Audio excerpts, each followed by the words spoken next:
जैसा कि बलराम संदेश आपको समय-समय पर मुख्य वैज्ञानिक और कृषि क्षेत्र से जुड़े हुए एक्सपर्ट्स को ला के वेबिनार 34 सफल वेबिनार आयोजित कर चुका है। आज का 35वां वेबिनार का टॉपिक है कृषि, सुनहरा और स्वस्थ भविष्य। कैसे कृषि क्षेत्र में हम अपने भविष्य को स्वर्णिम बना सकते हैं? जानने के लिए आज हमारे साथ प्रवक्ता हैं श्री डॉक्टर शुभम कुलश्रेष्ठ जी। मैं डॉक्टर प्यासी सर से अनुरोध करूंगा कि वो बलराम संदेश और आज के वक्ता डॉक्टर शुभम कुलश्रेष्ठ जी का परिचय दें। प्यासी सर। डॉक्टर शुभम कुलश्रेष्ठ बलराम संदेश की जो है बैकबोन कहलाते हैं। बलराम संदेश में की पूरी कार्य योजना के साथ साथ आज के मुख्य वक्ता के रूप में हमारे बीच उपस्थित हैं। हम इनका हार्दिक स्वागत करते हैं। सबसे पहले मैं संस्था के परिचय की बात करूंगा तो बलराम संदेश मुख्य रूप से जो है वैज्ञानिकों एवं प्रगतिशील किसानों का समूह है। हम शासकीय सेवा में आने के उपरांत किसानों के साथ, किसानों के लिए और किसानों के द्वारा ऐसी संस्था का विकास करना चाहते थे जिसमें हम किसानों से सीधे जुड़कर संवाद कर सकें और उन्हें देश में होने वाली, विदेशों में होने वाली, साथ ही साथ राज्यों में होने वाली विभिन्न प्रकार के अनुसंधान की जानकारी, उनके प्रसार की जानकारी, हमारे जो देश के जो है फसल विशेष के मुख्य अनुसंधान केंद्र हैं, जैसे कि इंदौर में राष्ट्रीय सोयाबीन अनुसंधान केंद्र, इसी तरह हर फसल के जो है फसल विशेष के अनुसंधान केंद्र देश में संचालित हैं अलग अलग राज्यों में। तो उन सभी फसल विशेष में क्या क्या अनुसंधान चल रहे हैं और उनको हम किसानों के बीच में सीधा कैसे ले जा सकते हैं। साथ ही साथ राज्यों में स्टेट एग्रीकल्चर यूनिवर्सिटी में जो राज्य के कृषि विश्वविद्यालय हैं वहां पे क्या अनुसंधान चल रहे हैं और उनकी प्रगति क्या है। साथ ही साथ जो नित नए नवाचार हमारे जो है कृषि विज्ञान केंद्रों के माध्यम से, अनुसंधान केंद्रों के माध्यम से, हमारे जो एनजीओज के माध्यम से, साथ ही साथ देश के प्रगतिशील किसानों के माध्यम से भी जो है नित नए नवाचार होते हैं, उनको हमारे आम किसानों तक, युवाओं तक, साथ ही साथ छात्रों तक पहुंचाना इस संस्था का मुख्य उद्देश्य है। इसी कड़ी में आज हम जो है छात्रों के लिए एक विशेष, छात्रों और साथ साथ उनके अभिभावकों के लिए जो है आज हम कृषि के क्षेत्र में क्या नए अवसर हो सकते हैं और साथ ही साथ कृषि की पढ़ाई के लिए क्या किसानों की, उनके अभिभावकों की क्या जिज्ञासाएं हैं जिससे कि वो अपने जो परिवार के सदस्य हैं, अपने सदस्यों को जो है कृषि की शिक्षा के लिए प्रेरित कर सके और उन्हें मार्गदर्शित कर सके। तो इन सभी जानकारियों को लेके हम आपके पास आए हैं। आज के हमारे जो विशेष वक्ता हैं वो हैं डॉक्टर शुभम कुलश्रेष्ठ। ये सहायक प्राध्यापक हैं रविन्द्रनाथ टैगोर विश्वविद्यालय में, जो कि रायसेन में स्थित है। साथ ही साथ जो है उद्यानिकी के विशेषज्ञ हैं ये। तो उद्यान बलराम संदेश से विगत काफी सालों से जुड़े हुए हैं और बलराम संदेश की रीढ़ की हड्डी कहलाते हैं। इनके बिना बलराम संदेश स्वयं को जो है अधूरा मानता है। तो मैं हार्दिक स्वागत करता हूं। डॉक्टर शुभम कुलश्रेष्ठ साहब जो है वेजिटेबल साइंस के विशेषज्ञ हैं, साथ ही साथ फ्लोरिकल्चर में भी इनका, पुष्प विज्ञान में भी बहुत अच्छा है। इसके अलावा प्रोटेक्टेड कल्टीवेशन, जो संरक्षित खेती के परिकल्पना है सब्जियों में, फूलों में, फलों में, सब्जियों और फूलों में, उसके विशेषज्ञ के तौर पे जो है बहुत अच्छा नाम है इनका। तो साथ ही साथ जैविक खेती में इनका जो है काफी अच्छा जो है महारत हासिल है। बायो फर्टिलाइजर के उपयोग के भी अच्छे विशेषज्ञ हैं। तो इन सभी बहुमुखी प्रतिभा के धनी डॉक्टर शुभम कुलश्रेष्ठ जी को मैं आमंत्रित करता हूं कि आज वो हमारे छात्रों एवं उनके अभिभावकों के बीच में कृषि की शिक्षा क्यों महत्वपूर्ण है और उसमें क्या सुनहरे अवसर हो सकते हैं, जो कि हमारे छात्रों के साथ साथ उनके अभिभावकों को भी नई जानकारियां उत्पन्न जो है उपलब्ध कराएं, जिससे कि अभिभावकों के की जो जिज्ञासाएं हैं वो भी शांत हो और जो है वो अपने बच्चों को प्रेरित कर सके कृषि की पढ़ाई करने पे। और आने वाले समय में हम ऐसे युवाओं को जिनकी लगन हो खेती में और वो हमारे किसानों के साथ मिलकर खेती को एक नई दशा और दिशा दोनों ही दे सकते हो, मैं आमंत्रित करता हूं हमारे ऊर्जावान साथी डॉक्टर शुभम कुलश्रेष्ठ जी को आज के वक्ता के रूप में। स्वागत है आपका शुभम जी। सर नमस्ते सर, आप सभी को धन्यवाद। बहुत बहुत आभार। ऐसा टॉपिक हमें मिला कि हम लोग जो है जो पढ़ रहे हैं या जो आज तक सीखे हैं, ये कुछ नई पीढ़ी को भी इसका महत्व बता सकें। कुछ गार्जियन होते हैं जिन्हें ये लगता है कि शायद उन्हें अपने वक्त से ज्यादा पता होता है या आने वाली पीढ़ी को किस दिशा में भेजना चाहिए ये उन्हें ज्यादा पता होता है। तो जाहिर तौर पे गार्जियंस की अपने बच्चों के करियर को लेके एक बहुत बड़ी चिंता होती है कि मेरा बच्चा जो पढ़ने जा रहा है या जो पढ़ रहा है उसमें संभावनाएं क्या हैं। तो बलराम संदेश एक काफी लंबे वक्त से सिर्फ कृषि से संबंधित वेबिनार करता आ रहा है, और कोरोना काल की स्पीड इस दौर में जब डिजिटल माध्यम से ये आपके सभी किसानों तक पहुंच पा रहा है, तो इस विषय की महत्ता जो है इस अंत होते हुए एकेडमिक सेशन के साथ में जरूर पड़ी है।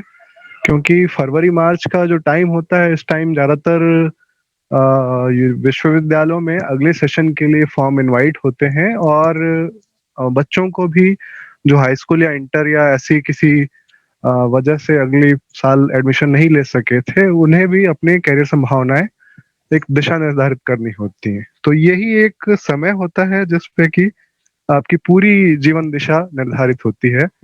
इसलिए आज का जो विषय है ये कृषि में क्या सुनहरा भविष्य और संभावनाएं हैं, इसके ऊपर आधारित है। सर ने बहुत ज्यादा कुछ कहा है, ऐसी चीजें प्रैक्टिकली हमने इनसे इनके सानिध्य में और काफी सारे किसानों की वजह से और उनके हमारे टीचर्स की वजह से हमें सीखी, जो हमें लगातार खेतों में या बुजुर्ग किसानों के पास भेजते थे। जब तक एग्रीकल्चर में आप प्रैक्टिकली खेत से नहीं जुड़े हुए हो, तब तक आप किसान की समस्याएं नहीं समझते हो, तब तक आप खुद से जो है कृषि नहीं पढ़ पाएंगे। तो बाकी सारे साइंस की तरह से, नेक्स्ट स्लाइड कर दीजिए, बाकी सारे साइंस की तरह से कृषि जो है ये घर बैठा विज्ञान नहीं है। ये इसके लिए आपको धरातल पे जाना पड़ता है, क्योंकि एक किसान जो है वो उसे किसान सिर्फ एक शब्द में मत बांटिए। ये एक ऐसी चीज है, इसकी परिभाषा ऐसी है कि किसान आपका मिट्टी से लेके एक जो सॉइल साइंटिस्ट होता है वो मिट्टी का एक्सपर्ट है, किसान उससे भी काम करना है, किसान को फर्टिलाइजर से भी काम करना है, मैन्यूर से, खाद उर्वरक से भी काम करना है, सूक्ष्म जीवों के ऊपर भी निर्भर रहना है। उनकी गतिविधियां दिक्कत में आए तो खेती बाड़ी जो है दिक्कत में आती है।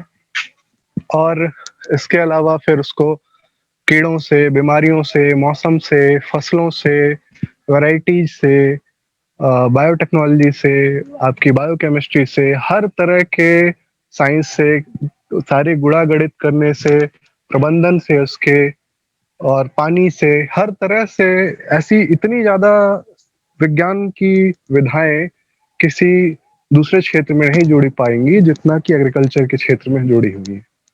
और इसके बाद जो है वो सामाजिक तौर पे भी, चाहे वो सहकारिता का सिद्धांत हो, चाहे वो उद्यमिता का सिद्धांत हो, या फिर वो अपने आप में जो है मार्केट की पॉलिसी के बेस पे हो, या इसके अलावा आपके जो प्रसार की विधियां हो। तो इन सारी तरीकों से जुड़ने के बाद से कृषि एक बहुत बड़ा स्वरूप लेता है। जो व्यक्ति इसमें संपूर्ण होगा वो ही सफल होता है। तो आप समझ पा रहे हैं कि खेती जो है कितना बड़ा टर्म है, और अगर इतने बड़े टर्म के साथ आप जुड़ते हैं तो भविष्य में आपके लिए अपार संभावनाएं हैं जो हर क्षेत्र की हर दिशाओं में जा सकते हैं। जिस सब्जेक्ट में आपकी एक्सपर्टाइज हो उस सब्जेक्ट के लिए आप जा सकते हैं। कृषि में बहुत ज़्यादा ब्रांचेज होती हैं और ये जो सारे अभी संबंध हमने लिए हैं, इनमें ही एक्सपर्ट होते हुए आप उस दिशा में आगे बढ़ सकते हैं जिसको भारतीय खेती को और किसानों को जरूरत है, या इससे जुड़े हुए अन्य व्यवसायों और उद्यमों में आपकी संभावनाएं प्रकट हो सकती हैं। तो नेक्स्ट स्लाइड कर दीजिए। ऐसी सारी विधाओं के बाद जो है वो किसान को, मैं मेरे जीवन में मैंने जो देखा सीखा है, मैं किसान कम और वैज्ञानिक ज्यादा समझता हूँ, जिसमें कि किसान ने जगह जगह अपनी, जिसे आप अपनी सामान्य भाषा में जुगाड़ टेक्नोलॉजी कहते हैं, हर जगह वातावरण, अपनी परिस्थितियों और मिट्टी से लेके हर तरह के संसाधन जो उपलब्ध हैं, उनके आधार पे किसान ने खुद ही अपने आप में आविष्कार किए हैं। आज का विज्ञान जो है ऐसे आविष्कारों को दोहरा के या एक टेक्नोलॉजी ट्रेडमार्क लगा के अपना नाम देता है, लेकिन पता चलता है कि ये सारी चीजें जो है कहीं ग्रामीण क्षेत्रों से निकल के आई होती हैं। तो इसमें स्कोप हर समय है, एक रिनोवेशन की भी है और एक जो है पुरानी चीजों को वापस अडॉप्ट करके दोबारा आगे बढ़ने की है या एक्सटेंशन करने की है ताकि दूसरी जगह तक पहुंच सके। Next slide. ये एक पेपर कटिंग मैंने ली थी। कृषि का जो स्वरूप है और भविष्य में आने वाला जो स्वरूप है, आपने देखा कि पिछले कोविड सिचुएशन में जब भारत में पूरी तरह से इकोनॉमिक लॉकडाउन लागू हो चुका था, तो सिर्फ एक कृषि का क्षेत्र था जिसने पॉजिटिव ग्रोथ की थी 3.44% के साथ में, लेकिन बाकी जितने भी सेक्टर थे आपके, चाहे वो ऑटोमोबाइल सेक्टर था, चाहे वो इंडस्ट्रियल सेक्टर था, या जो भी इंडस्ट्री आपकी सर्विस सेक्टर था, सारे सेक्टरों ने नेगेटिव ग्रोथ के साथ वर्क किया। लेकिन खेती नहीं रुकी, क्योंकि किसान के लिए भी सरकार ने भी समझा कि ये परिस्थितियां ऐसी हैं कि खेत पे जाने से कहीं नहीं रुका जा सकता, फसलें खड़ी हैं या आगे भी हैं, और इसी ने पूरी अर्थव्यवस्था को संभाला। या आज भी जो है आप जो मेडिसिन खा रहे हैं उसमें से 90% करीब आज के लोग जो हैं काढ़े और इन सारी चीजों के लिए, मसाले के लिए, या घर में भी सब लोग हैं, तो दाल हो या खाना हो या सब्जियां हो, जो भी सप्लाई सबको डेली रूटीन लाइफ में न्यूट्रिशन के लिए या जिंदा रहने के लिए मिल पा रही हो, उसका बेसिक आधार कृषि है। तो सारी चीजें इंतजार कर सकती हैं लेकिन कृषि नहीं कर सकती है। इसे सिद्धांत में रखते हुए कुछ पिछले साल जो है चंद्रशेखर आजाद एग्रीकल्चर यूनिवर्सिटी है कानपुर में, इसमें देश के 27 एग्रीकल्चर यूनिवर्सिटी के वाइस चांसलर की मीटिंग हुई थी और उसका सार ये हुआ था कि मंत्रालय में, कृषि मंत्रालय में और भारत सरकार को ये सजेशन भेजा गया है कि प्राइमरी से ही कृषि की पढ़ाई को लागू करना चाहिए। हालांकि अभी तक के सिस्टम में इंटरमीडिएट में ही ये लागू हो सका है। जैसे बच्चे कॉमर्स पढ़ते हैं, बीएससी पढ़ते हैं या बीकॉम पढ़ते हैं, और आप एग्रीकल्चर भी पढ़ सकते हैं आर्ट साइंस साइड के अलावा। तो मेरी खुद की प्रारंभिक शिक्षा भी इंटर एग्रीकल्चर से ही हुई है।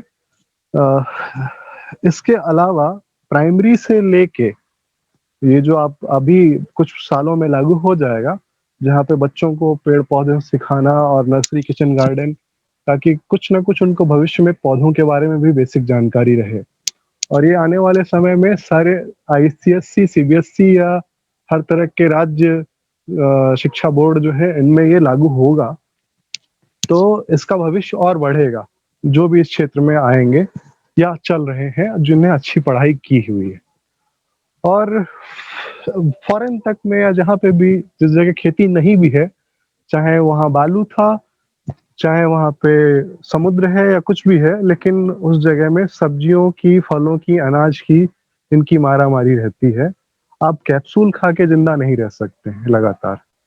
वहाँ हर जगह ये डिमांड रहती है कि खेती से रिलेशन, खेती का जो तत्व है वो हमारे आहार में शामिल हो।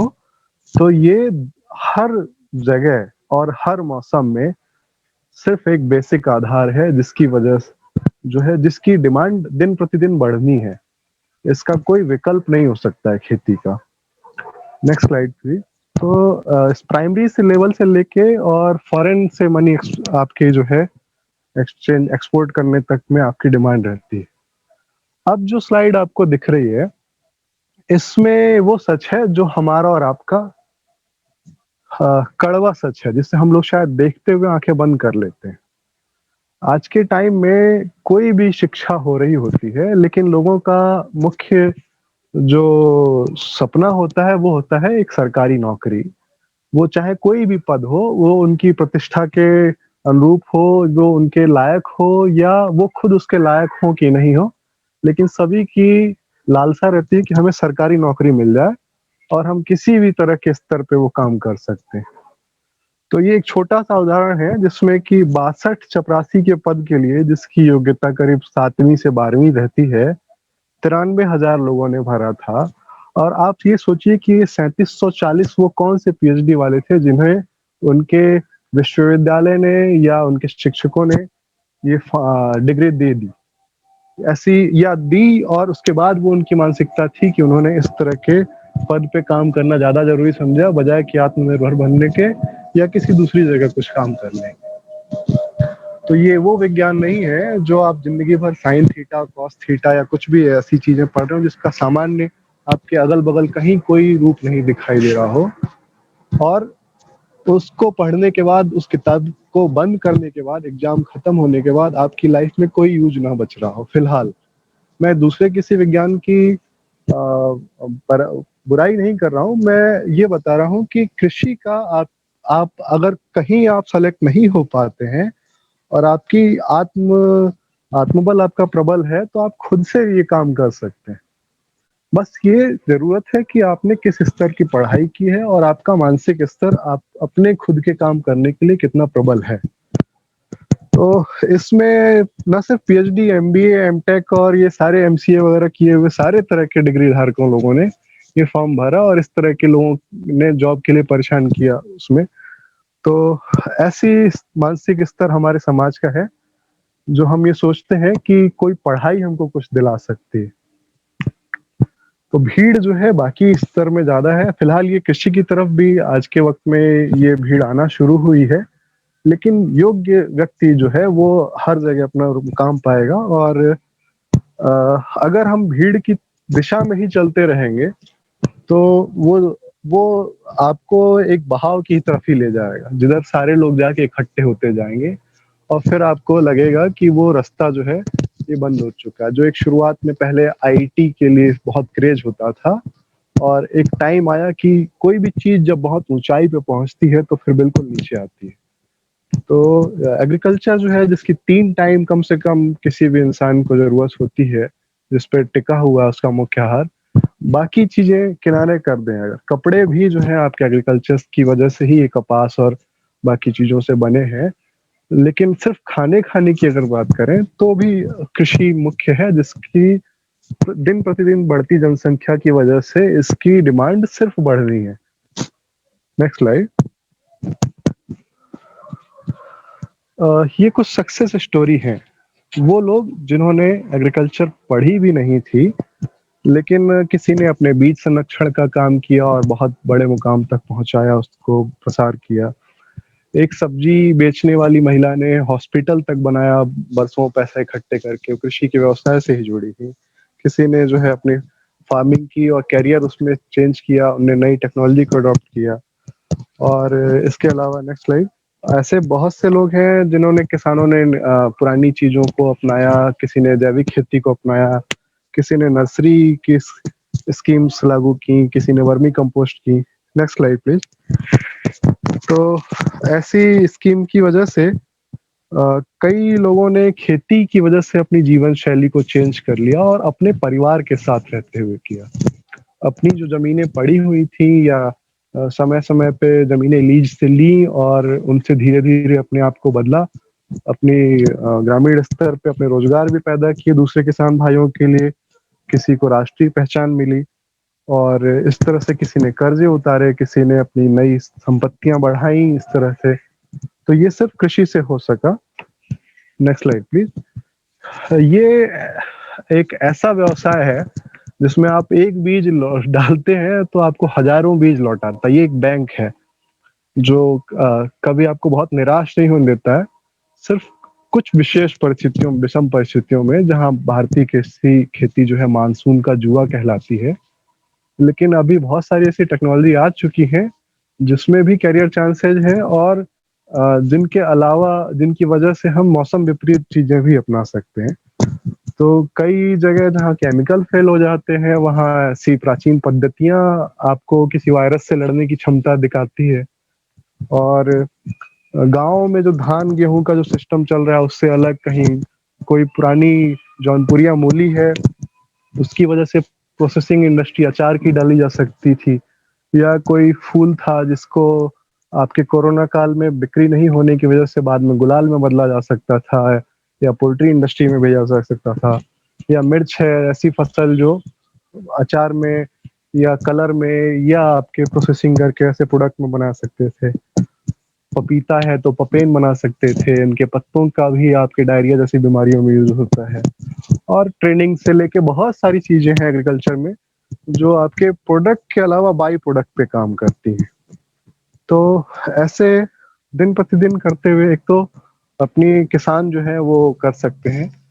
इसके अलावा कुछ एक जो मुख्य तौर पर निकल के आता है कि कृषि की पढ़ाई करके आप किस सेक्टर में मेनली जा सकते हैं। तो पब्लिक सेक्टर से या कुछ संस्थागत जो स्ट्रक्चर है उसमें आप पब्लिक सर्विस कमीशन के बहुत सारे एग्जाम होते हैं जिसमें आपके पीसीएस लेवल के अधिकारी, चाहे तो जिला कृषि अधिकारी या जिला उद्यान अधिकारी या जिला पादप रोग संरक्षण अधिकारी, जिला जल संरक्षण अधिकारी और आपके भूमि संरक्षण अधिकारी या कृषि प्रसार अधिकारी और ब्लॉक लेवल के ऑफिसर, इनके अलावा एग्रीकल्चर साइंटिस्ट के लिए एक भारतीय कृषि अनुसंधान परिषद आईसीआर के अंदर में एएसआरबी बोर्ड होता है, एग्रीकल्चर साइंटिस्ट रिक्रूटमेंट बोर्ड। तो जो एग्रीकल्चर रिसर्च साइंटिस्ट की पोजीशन के लिए हर साल जो है अलग अलग फॉर्म निकालते हैं, और भारतीय जो कृषि रिसर्च सेंटर हैं उन पे ये जो वैज्ञानिक हैं काम करते हैं अलग अलग विधाओं में, अलग अलग क्षेत्र में। और इनके अलावा कई जगह ये प्रोजेक्ट होते हैं।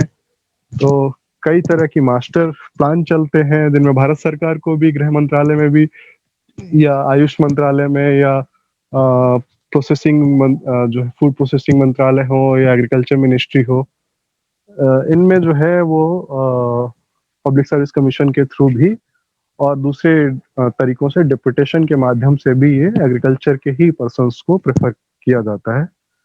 इंडियन फॉरेस्ट सर्विस है जो एक अलग आईएएस लेवल का एग्जाम होता है, इसमें भी एग्रीकल्चर बेस्ड सब्जेक्ट्स की वजह से ही आप जा सकते हैं।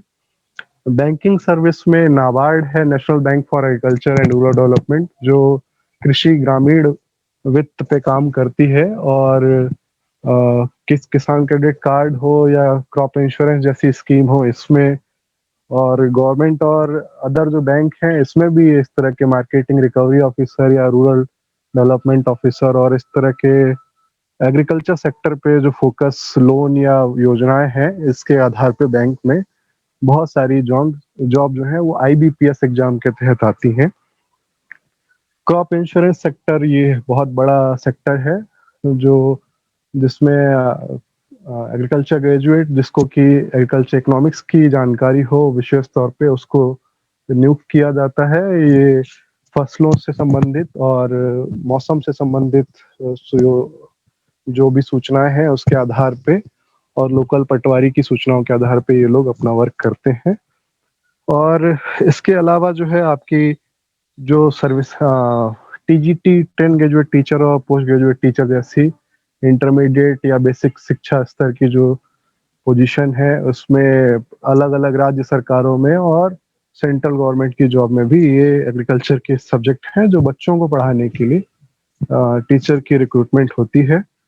उसके अलावा आपके यूनिवर्सिटीज में, रिसर्च स्टेशन में और ऐसे कई सारे टीचिंग इंस्टीट्यूट में, कृषि विज्ञान केंद्र में ये सारी पोजीशन जो है वो निकलती हैं जिसमें एग्रीकल्चर के ग्रेजुएट रखे जा सकते हैं या एग्रीकल्चर से पढ़ाई किए हुए और भी मास्टर या डॉक्टरेट पर्सन रखते हैं।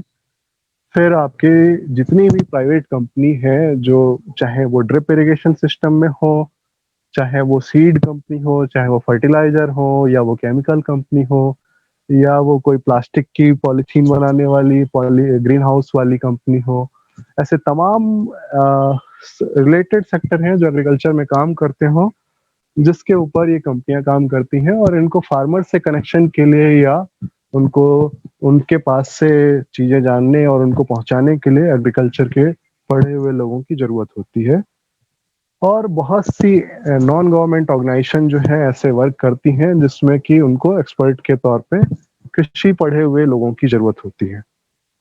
इसके बाद भारत सरकार का ही एक उपक्रम है जिसमें कि NSDC है, और एग्रीकल्चर सेक्टर स्किल काउंसिल के तहत में आजकल PMKVY योजनाएं चल रही हैं, जिसमें आपको जो है एसेसर की जॉब के तौर पे, अगर आप MSc किसी सब्जेक्ट में एक्सपर्ट हैं और 2 साल का एक्सपीरियंस है, तो आप असेसमेंट करा सकते हैं। असेसमेंट एग्जामिनर के तौर पे आप उसमें रिक्रूट होते हैं, और ये एग्जाम आप जाके अलग अलग कंपनीज, आजकल प्राइवेट कंपनी ये एग्जाम कराती हैं, जिसमें आप आपके एक्सपर्टाइज के तौर पे वहाँ पे एग्जाम लेते हैं। तो ये पार्ट टाइम एक जॉब भी आप कर सकते हैं। और बहुत सारी डेवलपमेंट ऑर्गेनाइजेशन या खुद की एंटरप्रेन्योरशिप आप बनाते हुए जो है आप ये अपने सेक्टर को, अपने करियर को जो है और बढ़िया कर सकते हैं। तो ये सारी जो थी, ये संस्थागत किसी दूसरी संस्था के अंतर्गत काम करने वाली संभावनाएं थी जिस पे डिस्कशन किया गया।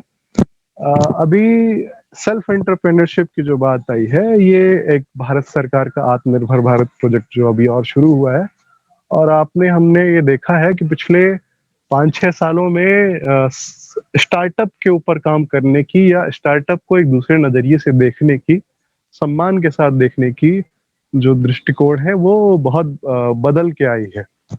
तो आजकल जो है, ये नेक्स्ट स्लाइड कर दीजिए, ये स्टार्टअप पे काम करना जो है वो पर्सन जिसके अंदर में दूरदर्शिता हो, जो अपने आप में संपूर्ण मानता हो, या एक साथ में मल्टी टैलेंटेड हो, कई तरह की चीजों और एक टीम के साथ काम करता हो, और जिनमें खुद से कुछ करने की संभावना हो, खुद से अपनी जो है अपने आप को और तराशना जिनने सीखा हो, वो आदमी ये काम करना चाहता है। और एग्रीकल्चर में इसके लिए सबसे ज्यादा संभावनाएं बनती हैं, बल्कि आजकल तो बिना एग्रीकल्चर पढ़े हुए लोग भी इसी में आना चाहते हैं, क्योंकि ये सामान्य जनजीवन की सारी आवश्यकताओं को पूरा करता है। तो इसमें आप इनपुट शॉप, जो कि आपकी कोई भी केमिकल शॉप है, उसमें भी आजकल आपको पता है कि BSc AG पढ़े हुए, मिनिमम जो BSc AG पढ़े हुए हैं, उनको ही ये शॉप खोलने की इजाजत दी गई है भारत सरकार के द्वारा। अगर वो लोग एग्रीकल्चर नहीं पढ़े हैं, तो आजकल देसी नाम से मैनेज हैदराबाद के अंदर में एक साल का प्रोग्राम चलता है, जिसमें आप अपनी जो है एग्रीकल्चर की स्किल्स सीख सकते हैं, और फिर वो डीलर जिन्होंने कभी एग्रीकल्चर नहीं पढ़ा था, उनको भी 1 साल का ये कोर्स पढ़ना अनिवार्य हो जाता है। तो ऐसे कोर्स में भी एज ए ट्रेनर भी आप होते हैं, और ऐसे आप समझ सकते हैं कि एग्रीकल्चर की ये संभावनाएं जो है कितनी ज्यादा बढ़ जाती हैं। आपको कोई इंपोर्ट एक्सपोर्ट करना हो, तो भी आप इसमें अपनी एंटरप्रेन्योरशिप के लिए कोई कंपनी रजिस्टर्ड कराना, और फिर किसानों से लेके कहीं दूसरी जगह पे सेल करना, या ऑर्गेनिक फार्मिंग और इससे सर्टिफिकेशन और मार्केटिंग जैसी चीजों में आप जाना हो, या ऑर्गेनिक फार्मिंग के लिए आजकल बहुत सारे ट्राइकोडर्मा, स्यूडोमोनास जैसी बायोलॉजिकल इनपुट के ऊपर जब इनकी डिमांड बढ़ी है, तो इनके इनपुट की भी डिमांड बढ़ती है, इनकी लैब की डिमांड बढ़ती है, और सब्सिडी योजनाएं भी होती हैं जिसमें आप ये इनपुट जनरेट करने की आपके पास संभावनाएं बढ़ जाती हैं। इसके अलावा आप लॉकडाउन है, तो आपने देखा होगा अपने आसपास कि सारी तरफ जो है लोग जब घर पे खाली हैं, तो छतों पे या घर के पास, या किसी ने शौक किया या किसी को अब रोजगार की नई संभावनाएं दिखी, तो उन्होंने फलदार पेड़ या सब्जियां या जो भी हैं, ऐसे ही नर्सरी के ऊपर डिपेंडेंसी शुरू होती है, तो ये संभावनाएं और ज्यादा बढ़ जाती हैं। शहद का आपको पता है कि भारत सरकार के एक बहुत प्रतिष्ठित संस्थान ने पिछले दिनों जो है करीब 2 से 3 महीने पहले एक रिपोर्ट जारी की थी, जिसमें भारत की सारी कंपनियों को करीब करीब जितनी भी उनकी शहद की क्वालिटी थी उनको अशुद्ध बताया था, जिसमें किसी न किसी तरह की मिलावट थी। तो लोगों को भी ये आजकल पूरी तरह से पता चल चुका है और एक सिर्फ ब्रांड पे नहीं जाके आँखों देखी जो चीज़ें दिखें उस पे लोग विश्वास करते हैं। तो शहद हनी बी प्रोडक्शन, जिससे कि आसपास के एरिया में भी प्रोडक्शन बढ़ता है और मधुमक्खियों के किसी फूल या फल पे जाने से परागण बढ़ता है। और आपको पता हो कि धरती पे 90% तक जो परागण है, नर फूल से मादा फूल तक पराग को ले जाना, ये करीब मधुमक्खियों से ही होता है। तो मधुमक्खियाँ जो है पौधों के जीवन का एक बहुत अभिन्न अंग है। इसके अलावा भी सीड प्रोडक्शन हो या इससे जुड़ी संभावनाएँ हो, प्रोसेसिंग हो, मशरूम उत्पादन आपको बहुत अच्छी संभावनाएँ देता है। मशरूम का उत्पादन ही नहीं बल्कि उसकी प्रोसेसिंग जो है वो फ़ॉरेन तक भी आपको एक्सपोर्ट करने की, या ऐसे क्षेत्र जहाँ पे वो क्लाइमेट नहीं हो, जहाँ मशरूम उगा पाना संभव हो, तो भी आप वहाँ पे ये सप्लाई कर सकते हैं। और कस्टम हायरिंग सेंटर पिछले कुछ सालों में एक नई योजना आई है, जिसमें कि किसानों को कुछ मशीनें जो हैं वो आप किराए पे उपलब्ध कराते हैं और ये मशीनें आपको एक सेंटर, सारी मशीनें एक निश्चित क्षेत्र में एक संस्थान में आप अपने पास रख सकें, जिससे कि सब्सिडी योजनाओं के तहत अलग-अलग राज्य सरकारें अलग-अलग प्रतिशत के साथ आपको देती हैं। तो ये भी आप स्टार्टअप में कर सकते हैं। डिजिटल नॉलेज प्लेटफ़ॉर्म जो आजकल बहुत चला है, किसी तरह का ऐप जिसमें किसानों को जानकारी दी जाना, या किसी तरह का इनपुट सप्लाई का प्लेटफ़ॉर्म या वेबसाइट बनाना, और ऐसी और आईटी तरह की स्काईमेट जो कंपनी है, आपको पता है भारत में वो मौसम की संबंधित जानकारी देती है, उसमें भी एग्रीकल्चर से संबंधित योजनाएँ उनको पता होना चाहिए कि किस क्षेत्र में कौन-सी फसलें हैं। तो ऐसी वाली चीज़ों के साथ भी आप अपना पार्ट जो है स्टार्टअप में शुरू कर सकते हैं। इसके अलावा बहुत बड़ा क्षेत्र हो अगर किसी फसल का, जिसमें आपको राइपनिंग की, केला या पपीता जैसी, आम जैसा बड़ा क्षेत्र हो, लखनऊ के पास हो, भुसावल के पास है, केला है, बंगाल में है, इलाहाबाद के पास है, तो ऐसी जगह पर राइपनिंग चैम्बर जो है या कोल्ड स्टोरेज, फर्रुखाबाद पूरे भारत में सबसे बड़ा जो है आलू का क्षेत्र है, तो उस जगह पे आगरा के पास में या दिल्ली जैसी जगह पे जहाँ पे बहुत सारी जगह से सब्जियाँ आ रही हों, वहाँ कोल्ड स्टोरेज की चेन आपको मिलती है। और कंसल्टेंसी जो आप खुद से अगर एक्सपर्ट हैं तो कई तरह की हाईटेक एग्रीकल्चर पे, या कुछ लोग जो खेती सीखना चाहते हैं वो आपको हायर करते हैं और एक कंसल्टेंसी चार्ज जो है जैसा आप चाहें और आपकी उनकी शर्तें मिलान करती हों तो वो रख सकते हैं। टिश्यू कल्चर एक ऐसी तकनीक है जिसमें पौधे को पौधों के कुछ हद तक लेके और बिल्कुल वैसा ही पौधा बिना किसी कीड़े और बीमारियों से और अच्छी बढ़वार करने वाला मिलता है, जिसकी वजह से किसानों में इसकी डिमांड ज़्यादा होती है। तो पिछले कुछ सालों में अनार का या गुलाब का या सबसे ज़्यादा जो है केले का टिश्यू कल्चर प्लांट की डिमांड बढ़ी है, और इसकी लैब इस्टेब्लिश करना या नर्सरी इस्टेब्लिश करना एक बहुत बढ़िया आय का स्रोत माना जाता है। तो इसके अलावा सॉइल टेस्टिंग लैब है, या ऑफ सीजन विपरीत मौसम में आपके कोई भी सब्जियां प्रोडक्शन करना, और गार्डन जो आजकल जगह-जगह ज़मीन हर जगह जो है कन्वर्ट करते जा रहे हैं सभी लोग प्लॉटिंग में, कॉलोनी में, तो उनके पास भी या वर्टिकल गार्डनिंग हो या हाइड्रोपोनिक्स हो, इस तरह की वजह से जो है फ्लोरिकल्चर का भी जो एग्रीकल्चर के अंदर में, हॉर्टिकल्चर के अंदर में पार्ट आता है, इसकी डिमांड यहीं जाती है और ये एक बहुत अच्छा सेक्टर है। एनजीटी के अंडर में कई जगह पे जो बहुत इंडस्ट्रियल या बड़े एरिया होते हैं, उसमें एक शर्तें होती हैं कि 33 से 37% जो है आपको ग्रीनरी डेवलप करनी होती है। तो उस तरह से ज़्यादातर जो आपके औद्योगिक जो इलाके हैं वहाँ पे उनको अपने क्षेत्र का इतना प्रतिशत भाग जो है ग्रीनरी में उस जगह पे दिखाना होता है, जिसके लिए उनको एक हॉर्टिकल्चरिस्ट की ज़रूरत पड़ती है। और लाइव स्टॉक मैनेजमेंट, डेयरी है, तो आपको पता है कि हमारे दैनिक आहार में पशु से आधारित जो चीज़ें हैं वो कितनी महत्व रखती हैं। दूध हो या मक्खन हो या घी हो या दही हो या छाछ हो या खोया हो, ऐसे काफ़ी सारे अवसरों पर और हमारे सामान्य दैनिक जीवन में भी इनकी डिमांड होती है। इसके अलावा भी कई तरह के या तो वो ऊन हो या मीट इंडस्ट्री हो, इनमें भी जो है आपकी लाइव स्टॉक जो पशु आधारित जो इंडस्ट्री है वो आपकी डिमांड में रखती है और आप किसी भी स्तर पे एक स्थान विशेष के आधार पे अपने करियर को इसमें बढ़ा सकते हैं। सप्लाई चेन मैनेजमेंट जो है वो इंपोर्ट एक्सपोर्ट का एक लोकल स्वरूप है, जिसमें आप छोटे स्तर पे किसानों से लेके और एक जगह क्लस्टर बना के या फिर कुछ लोग एफपीओ या इस टाइप की चीजें भी बना के करते हैं जो एग्रीकल्चर से जुड़ा हुआ है। तो और एक जो नया सेक्टर निकल के आया है वो है एग्रो टूरिज्म। तो आजकल लोगों को अपने मेट्रोपॉलिटन लाइफ में आईटी कंपनी में और दिन रात जो है इन सारे सिस्टम कंप्यूटर और स्ट्रेस के बाद एक शांत और कुछ सीखने वाला माहौल चाहिए होता है, जहाँ पे फल सब्जियां प्राकृतिक चीजें लगी हुई हो। तो अब लोग होटल कम जाना चाहते हैं, वो चाहते हैं कि हम ऐसी जगह जाएं जहां हम कुछ पेड़ पौधों के बारे में भी सीख सकें, या कई लोग ऐसे हैं जो दूसरे राज्यों में खेती सीखना या दूसरी टेक्नोलॉजी को सीखना जानना चाहते हैं।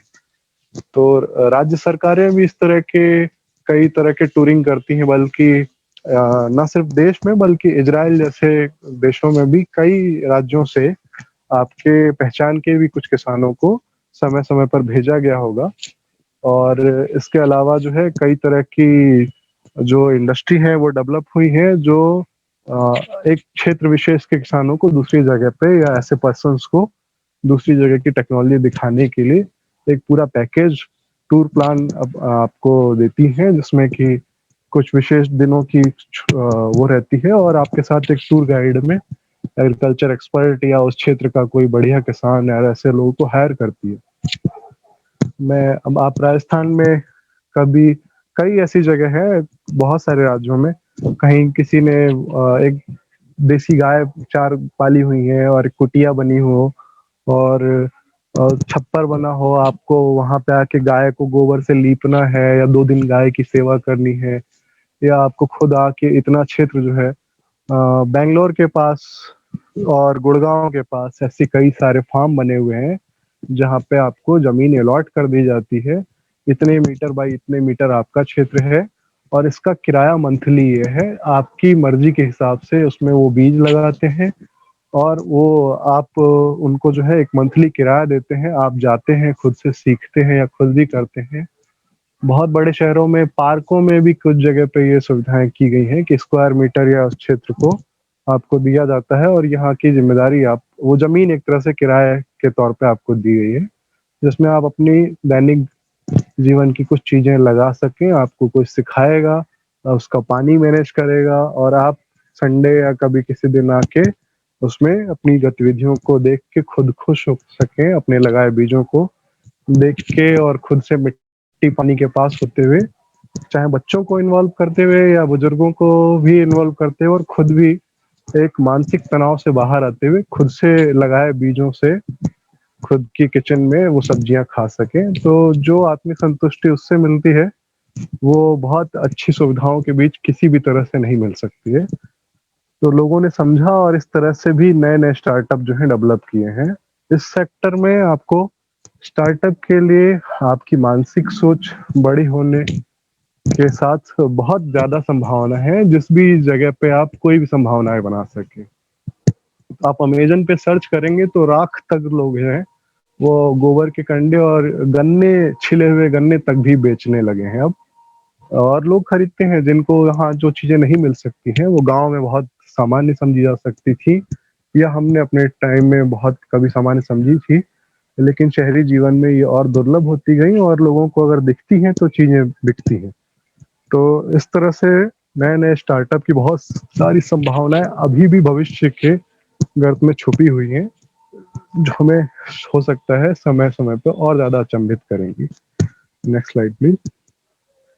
लेकिन होता यह है कि इंसान जब पढ़ता है तो इंसान अपने आप को सबसे ज्यादा काबिल समझता है। तो एक छोटा सा ये शॉट है, स्क्रीनशॉट, जिसमें कि दिखाया गया है कि पहले पृथ्वी बनी कुछ जीवाश्म बने, फिर पृथ्वी में बारिश हुई, फिर उसके बाद से वहाँ उसमें पेड़ पैदा हुए, फिर उसमें जानवर आए, फिर इंसान का जन्म हुआ और इंसान ने अपने आप को मालिक बनाने के बाद सबसे पहले पेड़ काटे, अपनी योजनाओं के लिए सारे शुरू किए, खेती बढ़ाई या जो भी तरीके से उसका दोहन किया और सिर्फ अपने काम की चीजें लगाई, जानवर काटे, मारे, जो जैसे यूज कर सकता था और अपने आप बारिश उजड़ती गई। और आज के टाइम पे हम ये जो देख रहे हैं, हमारे सामने जो विकराल समस्या मुंह आए खड़ी हुई है, ये भी कहीं ना कहीं घूम फिर के मनुष्य की ही अपनी करामात है। हम सब खूब तरह से समझ रहे हैं और झेल रहे हैं। तो ये सारी समस्याएं जो है आदमी की खुद के पैदा की हुई हैं, जो उसने अपने आप को स्वयंभू मानते हुए खुद से बढ़ा लिए। अब वो कैसे प्रकृति के पास जा सकता है, उसका एकमात्र स्रोत है वो कृषि है। Next slide. और ऐसे ही सारी चीजें वापस लौट के आ सकती हैं आपके पास। लेकिन कृषि पढ़ने के बाद कृषि का सबसे खराब जो स्वरूप हो सकता है वो ये है, जो हमें आपको दिख रहा है स्क्रीन पे। ये आज के समय में और बढ़ चुका होगा शायद, जिसे हमसे आपसे छुपाया जाता है ताकि चीजें जो है बिगड़े नहीं। और एक उड़ीसा या कहीं के ग्रामीण क्षेत्र में मैंने गांव में एक स्लोगन पढ़ा था कि खेती हमें खिलाती है और कंपनी हमसे खाती है। तो जितने भी ये किसी न्यूज़पेपर ने बहुत सच्ची पत्रकारिता की जिसमें दिखाया, आप इस फोटो को जूम करेंगे तो आपको दिखाई देगा कि फर्टिलाइजर जैसी कंपनियां हैं जिसमें सिर्फ 3 बड़ी कंपनियों ने 1200 करोड़ की कमाई दिखाई है साल भर की। पेस्टिसाइड कंपनियां हैं वो आपकी 900 करोड़ की कमाई की हैं। और इसके अलावा जो है आपका बीज कंपनियां हैं, इनको टैक्स में भी छूट मिल रही है और हर तरह से कमाई कर रही हैं। कोल्ड स्टोरेज में भी खूब सब्सिडी मिल रही है, कमाई हो रही है। ट्रैक्टर की इंडस्ट्री है, उनमें कमाई हो रही है। ये सारी जगह आपको कमाई दिख रही है। लेकिन इनके अलावा किसान जो है वो डेली अपने खेतों में केमिकल छिड़क रहा है, महंगे महंगे लोन ले रहा है, महंगे महंगे बीज खरीद रहा है और एक से निकल के दूसरे के मकड़ जाल में फंस रहा, दूसरे से निकल के तीसरे केस में। तो ये पिसता चला जा रहा है, लोड बढ़ता जा रहा है, डीजल बढ़ रहा है, हर चीज उसके ऊपर लोड बढ़ रही है। और उसको एक ऐसी नजर से देखा जा रहा है कि शायद सारी योजनाओं का जितना भी सबसे ज्यादा सब्सिडी से भरा हुआ स्वरूप है वो किसान, मतलब किसान के ऊपर हम एहसान कर रहे हैं, ऐसा समझा जाने लगा है काफी ज्यादा आज के समय में। जो अगर कोई एक आदमी एक मौसम अगर खेती कर ले तो उसे समझ में आ जाए कि क्या असल सच है और क्या संभावनाएं जो है इसमें और होनी चाहिए थी। तो दलाई लामा की एक बहुत कोट है, ये सारे आपकी जो जो अभी तक की चर्चा हुई इनका सार है कि मैं मानवता से हैरान हूं क्योंकि वो मनुष्य पैसा कमाने के लिए अपने स्वास्थ्य को बलिदान करता है, फिर अपने स्वास्थ्य को पाने के लिए वो धन खर्च करता है और भविष्य के बारे में इतना चिंतित रहता है कि वर्तमान का आनंद नहीं लेता है। नतीजा यह होता है कि वह ना तो वर्तमान में और ना ही भविष्य में जीता है, वो ऐसे जीता है कि जैसे कभी मरने वाला नहीं है और फिर मरता ऐसे है जैसे वास्तव में कभी जिया ही नहीं हो। तो ये महसूस कीजिएगा एकांत में बैठ के, जब आपकी अंतरात्मा हिले और आपको लगे कि शायद आप में से बहुत से लोग हैं जो खेती के एक्सपर्ट हैं, लेकिन अपने गांव को अभी आपने वो चीजें नहीं दी हो शायद जो आप दे सकते हैं। और ऐसी बहुत सी चीजें हैं जो शायद आपको और चेंज करनी चाहिए अभी भी, तो वो आप ज्यादा बेहतर समझ रहे होंगे। आपके दैनिक जीवन में आपको कितना ज्यादा प्रकृति के पास पहुंचने की जरूरत है, सिर्फ इस वजह से नहीं कि आज का समय खराब है, सिर्फ इस वजह से कि अगला भविष्य जो अगली पीढ़ी है उसको आपको कुछ दे के जाना है और शायद उनके अगली पीढ़ी तक कुछ और बचा रह सके। इसलिए ये जो है आपको कुछ न कुछ करते रहना पड़ेगा। Next slide. ये सारी चीजें होते हुए आपको कृषि में असीम संभावनाएं दिखाई देती रहेंगी। हर जगह आपको वो किसी भी जगह पे अपने आप को जोड़े रखना और इस तरह से आप किसी भी जगह पे खेती से धन कमाना हो, एक परिवार स्वस्थ रखना हो, समाज को कुछ देना हो, देश के लिए कुछ करना हो, आपको अपने आप में कुछ और साबित करना हो, या आपको मान प्रतिष्ठान की भी ज़रूरत हो, या आप एकांत में भी रहना चाहते हो, जिस भी तरह की हो, खेती उस सभी जगहों से आपको रूबरू कराती है। और जितना ज़्यादा आप इसमें सीखेंगे, हर रोज़ आपको कुछ न कुछ नया मिलेगा। ये बहुत सारे सामुदायिक कार्यक्रमों से लेके, ग्रामीण उत्थान से लेके और राष्ट्रीय निर्माण तक आपको पहुँचाने में बहुत मदद करती है। तो ऐसी बहुत सी संभावनाएँ हैं जो आज के टाइम में ये कोरोना जैसी बीमारियों से लड़ने के लिए भी, चाहे तो आपको मेडिसिनल प्लांट पे काम करना हो, लोग हल्दी खा रहे हैं, चिरैता यूज़ कर रहे हैं, कहीं कुछ और यूज़ कर रहे हैं, और काढ़े हों या गिलोय हों, बहुत सारी चीज़ें हैं। प्रोसेसिंग इंडस्ट्री में भी काम करना हो आपको, तो सारी चीज़ों के ऊपर घूम फिर के आपको कृषि में ही आना है। और ये भारत के हर क्षेत्र में, जहाँ मिट्टी है वहाँ मिट्टी आधारित, जहाँ पानी है वहाँ पानी आधारित, जहाँ पे मिट्टी पानी भी दिक्कत में है वहाँ पे उसके आधारित हर तरह से ये आपको कृषि सभी जगह मिलेगी। तो इस तरह से कृषि में एक भविष्य वो बनाया जा सकता है जो दूसरे किसी सेक्टर में इतनी संभावना ही नहीं दे सकेगा। ये पढ़ाई बेकार नहीं जा सकती है, और इसका सबसे ज़्यादा ज़रूरी है कि कृषि पढ़ें, तो कृषि पढ़ने के साथ आपको ये कोशिश होनी चाहिए कि मुझे नौकरी कम, मुझे खुद को साबित करना है। मैं पढ़ इसलिए रहा हूँ कि मुझे खुद को साबित करना है, मैं खुद से करूँगा। नौकरी पाने की लालच में करेंगे तो वो कोई भी जॉब आपको गारंटी नहीं देती, कोई सेक्टर गारंटी नहीं देता है। लेकिन अगर खुद से करना है ये सोच के करते हैं, तो कृषि जो है आपको एक बहुत स्वस्थ भविष्य देने के लिए और आपको आत्मबल देने के लिए तैयार है। ये अनुरोध है कि आप अपने समाज से किसी न किसी को इस दिशा में ज़रूर जोड़ें।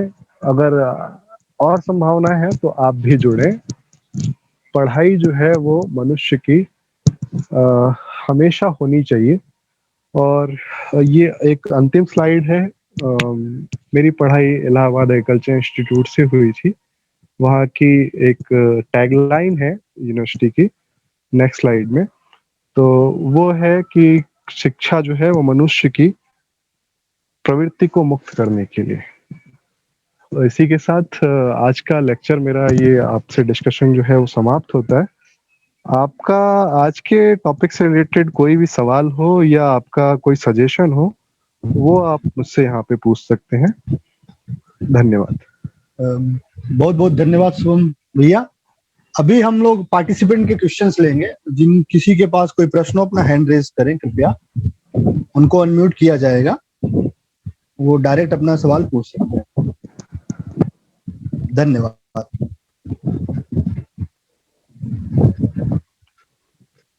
आप में से किसी का कोई सवाल हो तो अपना परिचय देते हुए आप अपने सवाल रख सकते हैं।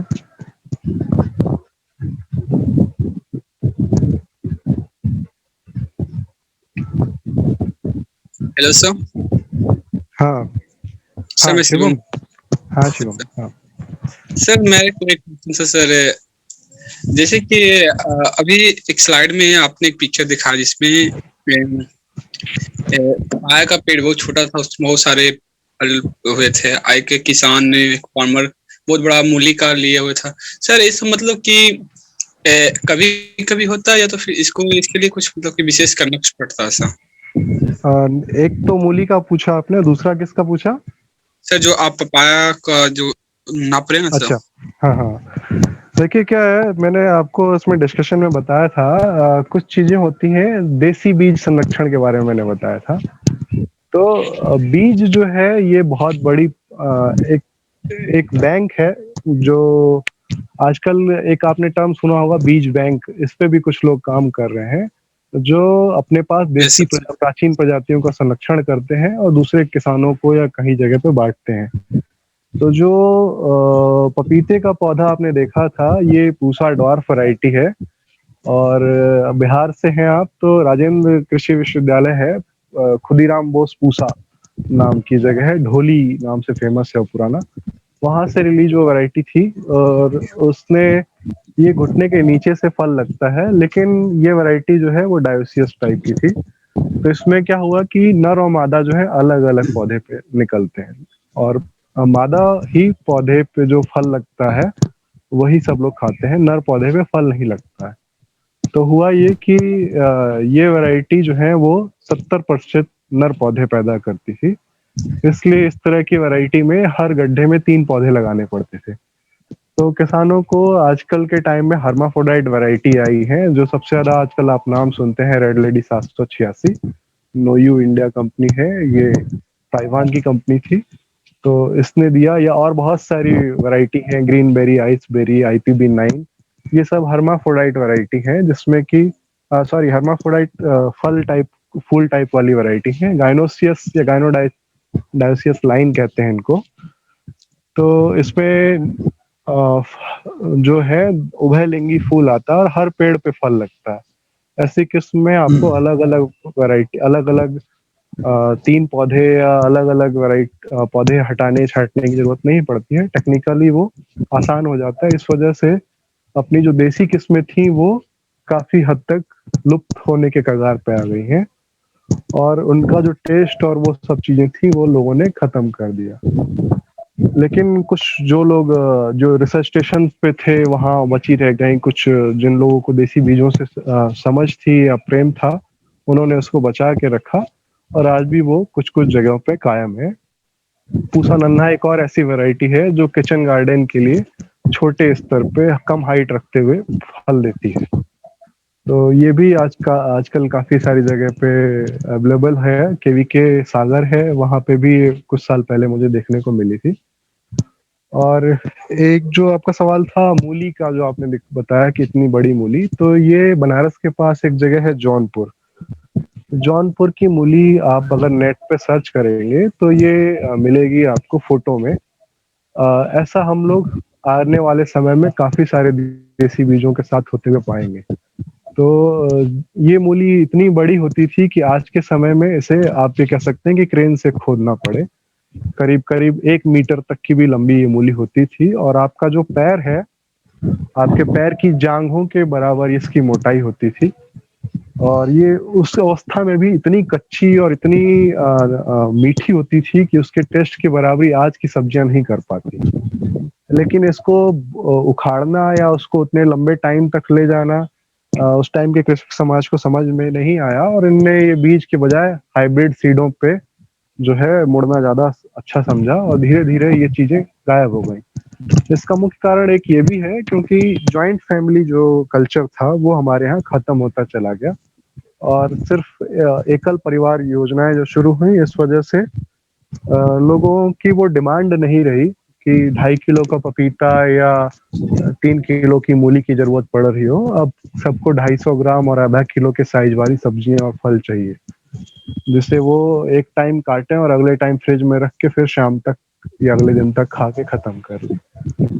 तो ये हुई, और आजकल लोगों ने अपने आप को उस समय में भी नहीं बांटा कि वो गेहूं लेके जा रहे हो, पिसवा रहे हो, या अचार डाल रहे हो, या ऐसी चीजें जो सिंपल गांव स्तर पे छोटे, गर्मियों में आपको याद हो पापड़ सुखाते थे या सिरप बनाते थे, जो शरबत जैसी चीजें।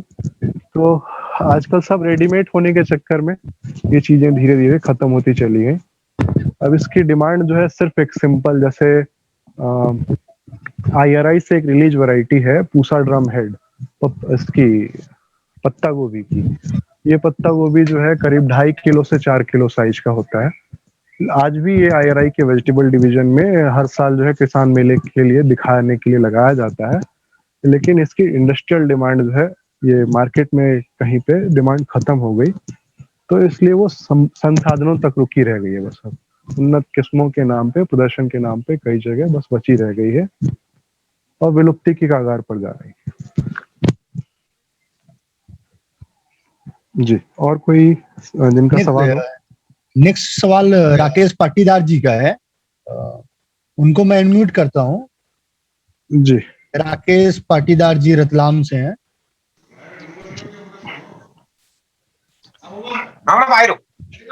कौन? Hello hello. हाँ सर राकेश जी, नमस्ते सर। सवाल रखिए। हाँ नमस्ते नमस्ते राकेश जी। जी सर राकेश मेरा नाम मैं रतलाम जिले से बात कर रहा था। जी जी राकेश जी। सर मेरा एक सवाल था कि आपने एक स्लाइड में बताया था जी जी कल्चर सॉइल टेस्टिंग के बारे में, सॉइल टेस्टिंग और टिश्यू कल्चर। टिश्यू कल्चर, हाँ जी। हाँ, तो उसके बारे में अपने को शायद भारत में कहीं ट्रेनिंग प्रोवाइड होती है क्या?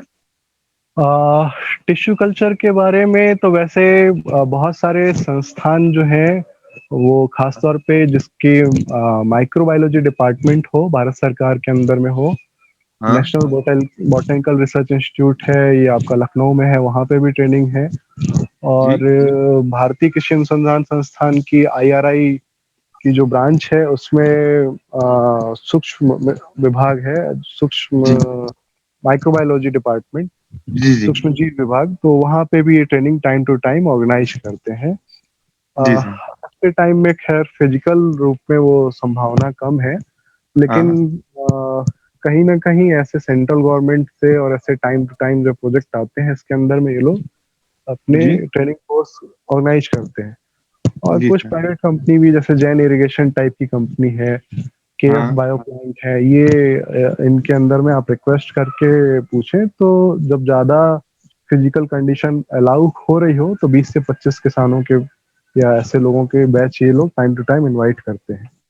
Okay soil sir. टेस्टिंग के लिए कृषि विश्वविद्यालय का, ज्यादातर कृषि विश्वविद्यालयों का जो मृदा हाँ विज्ञान विभाग है ये आपके अनुरोध पे अपनी तरफ से ऐसी ट्रेनिंग आसानी से आयोजित करता है। और हर जिले में पहले एक था, अब तो 2 तक की भी अवधारणाएं हो चुकी हैं, ये कृषि विज्ञान केंद्र होते हैं जी जिसमें अगर आपके यहाँ मृदा विज्ञान विशेषज्ञ हैं तो आपके पर्सनल अनुरोध पे और जी वो एक्टिव है तो वो कर सकते ओके सर। हैं। जी ओके तो थैंक यू सर। आप अपने यहाँ प्रोग्राम कोऑर्डिनेटर से संपर्क करें, और अगर नहीं होता है तो जी फिर भोपाल में एक संस्थान है मृदा, भारतीय मृदा विज्ञान संस्थान का, इंडियन भोपाल इंस्टीट्यूट में। Of soil science. हाँ, ओके सर। तो यहाँ के डायरेक्टर को भी आप ऐसा लेटर वेटर लिख सकते हैं। हो सकता है आजकल के दौर में वो फिर से कुछ ऑनलाइन प्रोग्राम ऐसा करने वाले हो, या जी आपके सर। इस कदम से उनको जी कुछ आइडिया मिले तो आपको उनकी वेबसाइट मिल सकती है, इंडियन जी institute of soil science Bhopal, IISS। IISS Bhopal नाम से आप सर्च करें, उस पे उनके कांटेक्ट डिटेल में या डायरेक्टर के नंबर या ईमेल आईडी पे आप मेल करके ये सब जानकारी दें। ओके सर बिल्कुल। धन्यवाद। अगला थैंक यू। सवाल इन्नू जी का है गाजियाबाद से। जी भैया नमस्ते। इनु भैया माइक ऑन कीजिए आप अपना। ऑन है मेरे पे। हेलो, हाँ जी, नमस्ते शुभम भैया। भैया मेरा सवाल है, आजकल एक जंगल खेती की तरफ भी बहुत लोग जा रहे हैं और उसको भी काफी प्रोडक्टिव बता रहे हैं in terms of honey and in terms of turmeric and in terms of medicinal plants.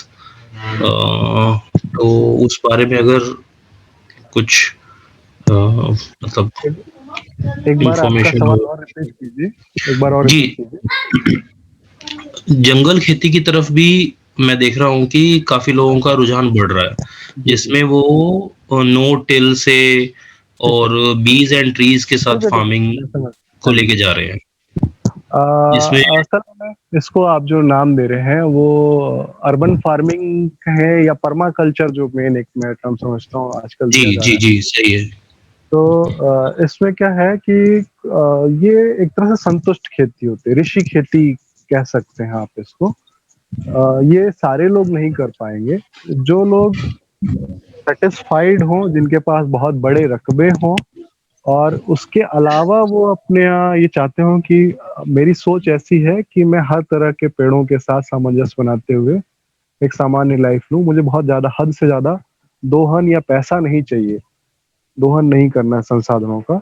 तो वो लोग इस तरह के कंबाइंड, कहीं पे बांस का भी है, उसी में उसमें अनार भी लगा रखा है, उसी में सहजन का भी है, वहीं पपीते का भी है, एक जंगल खेती जो आप टर्म दे रहे हैं वो ये है। और शहद वगैरह है ऐसे। कुछ लोग बिहार में हैं, कुछ लोग आपके यहाँ एमपी के इंदौर के आसपास के या खातेगांव साइड के जगह पे भी ये लोग कर रहे हैं। जी जी। और शहरों के पास में भी, बड़े शहरों के पास में भी, साउथ में भी कुछ लोग हैं जिन्होंने ये सब शुरू किया है। तो यहाँ पे एग्रो टूरिज्म की संभावनाएं भी बढ़ जाती हैं। कई सारे लोग जिनको पेड़ पौधों से प्यार है और एक शांत व्यक्तित्व के साथ एक जगह पे वो ऐसी चीजें सीखना चाहते हैं, तो वो लोग इस तरह के जगहों पे आते हैं। वहाँ पौधों को एक ही जगह पे सब तरह के पौधे उनको मिलते हैं, और न सिर्फ पौधे बल्कि कई तरह की दूसरी प्राकृतिक व्यवस्थाएं एक दूसरे से जुड़ी हुई दिखाई देती हैं, तो उनको अच्छा लगता है। तो मुख्य साधन जो है इस जगह पे ट्रेनिंग सोर्स के तहत और प्राकृतिक, अपने घर के या फार्म हाउस के चारों तरफ लोग ऐसे करते हुए एक परमाकल्चर कॉन्सेप्ट को बढ़ा रहे हैं या एडवर्टाइज भी कर रहे हैं। तो ये एक सबसे ज्यादा जरूरी है संतुष्टि, सेटिस्फेक्शन जो है वो अगर इस तरह के सिस्टम में किसी का नहीं है तो वो ऐसी चीज ना कर पाएगा। कुछ टाइम के बाद उसको इकोनॉमिक लॉस जो है इसमें संभावनाएं ज्यादा होती हैं। तो आपका सोर्स ऑफ इनकम जो है वो कहीं दूसरी जगह से बड़ा होना चाहिए शुरुआत के कम से कम 6-8 साल, तब आप पर्माकल्चर की तरफ जाए तो अच्छा रहता है। ठीक है, धन्यवाद भैया, काफी क्लियर किया आपने। जी जी। स्टार्टिंग से अगर आप पहली सर बार एक क्वेश्चन और मेरा था सर। हो जाए। हाँ जी, हाँ शिवम जी। सर मेरे कहना है सर, मैं अपने गांव तरफ देखता हूँ सर, जो मतलब कि डेयरी फार्म मतलब मिल्क प्रोडक्शन करता है, उस हिसाब से हनी प्रोडक्शन भी होता है सर, बट वो लोग को सेलिंग करने में प्रॉब्लम होती है सर। मतलब सेलिंग किस हिसाब से किया जाए, प्रोडक्शन तो कर लिया था बट सेलिंग करने में बहुत प्रॉब्लम होती है सर। हनी भी हो गई, मिल्क हो गई, ये सब को। देखो, स्टार्टिंग में मैंने आपको बोला ना, एग्रीकल्चर की जो टेक्निक है वो सिर्फ एक आंख पे नहीं चल सकती है। उस किसान को सिर्फ खेती में प्रोडक्शन कर लिया या किसी भी तरह का प्रोडक्शन करने के बाद अगर उसको मार्केटिंग में स्ट्रेटजी नहीं लगाई तो वो उस जगह जाके फेल हो जाता है। आज के टाइम में सफल वो है जो मल्टी टैलेंटेड है। आप प्रोडक्शन कर रहे हैं तो आपको टाइम टू टाइम हर वक्त ये अपने आसपास वो बताना होता है कि हम हैं, क्योंकि आज के समय में जो दिखता है वही डिमांड में होता है। और कई लोग जो नहीं कर रहे होते हैं वो उन लोग से खरीद के, और ये सिर्फ एडवर्टाइजमेंट या दिखा दिखा के जब चीजें दिखती हैं, लोगों को पता होती है। तो आजकल के टाइम में तो फेसबुक हो या व्हाट्सएप हो या और बहुत सारे ऐप हैं जिसमें एडवर्टाइजमेंट या फ्री ऐसी चीजें दिखा के लोग ऑनलाइन तक में डिलीवरी ले रहे हैं। और बल्कि आपकी जो भारतीय पोस्ट से भेजना हो, मैं खुद ऐसे कई सारे किसानों से उनके देसी उत्पाद जो है अपने घर के लिए और खरीदता हूँ, जो हमको पता होते हैं हमारे कहीं कांटेक्ट में आ रहे हैं। किसी ने कुछ नई चीजें जो अच्छी थी पढ़ाई की है, किसी ने मेडिसिनल प्लांट की है, शहद हो या घी हो, ये सारे लोग जब तक किसान अपने घर में उगा के कहीं दूर तक बताएगा नहीं, उसको प्रोसेसिंग में नहीं लेके जाएगा, उसकी पैकेजिंग उतनी आकर्षक नहीं बनाएगा कि दूर से देखने वाला व्यक्ति को ये विश्वास ना हो कि ये मेरे पास सही तरीके से पहुंच पाएगी, तब तक वो चीज नहीं पहुंच सकती, नहीं बिक पाएगी। वो लोकल स्तर पे संघर्ष करेगा लेकिन उसको पहुंचा नहीं पाएगा उसकी सही जगह तक। अगर उसको वो चीज समझ में आ रही है कि हमने उस क्वालिटी की चीज बनाई है, लेकिन हमको अपने एंड कस्टमर तक बिना किसी ब्रोकर के, मिडिल मैन के पहुंचना है, तो उसको खुद से एडवर्टाइजिंग मॉडल में भी कहीं ना कहीं आना पड़ेगा। और लगातार ऐसी गोष्ठियों में एग्जीबिशन लगाने वाले जैसे काम भी कहीं पे करने पड़ेंगे। हम बहुत अच्छे अच्छे बड़े किसानों को भी ये करते हुए देखते हैं। एक्टिविटी बढ़ानी पड़ेंगी, तब जाके वो अपने सारे उत्पाद को बेच सकते हैं ना। Okay sir. अगला सवाल बालिंदु भैया का है। बालिंदु भैया प्लीज। हेलो, बालिंदु भैया आवाज नेटवर्क शायद आपको कम आ रहा हो। हेलो,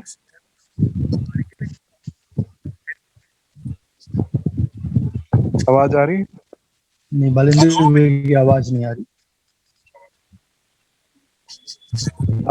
आपका मैसेज चैट बॉक्स में लिख के डाल दें सवाल भैया, तो आसान रहेगा। या आप, हाँ जी हाँ जी हाँ जी, हाँ, हेलो, थोड़ी सी कट के आ रही है भैया। जी आप चैट बॉक्स में लिख दें तो और आसानी से आप कोई भी एडमिन टीम से बता सकें। अगला सवाल डॉक्टर महेश राव जी का है।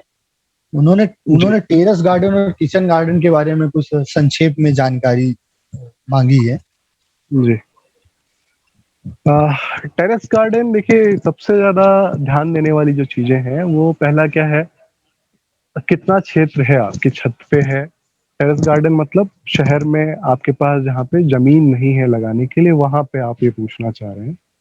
और ऐसी जगह पे क्या है, आपको वो चीजें ध्यान देनी पड़ेंगी कि आपके पास धूप कितनी मात्रा में कितने समय तक है।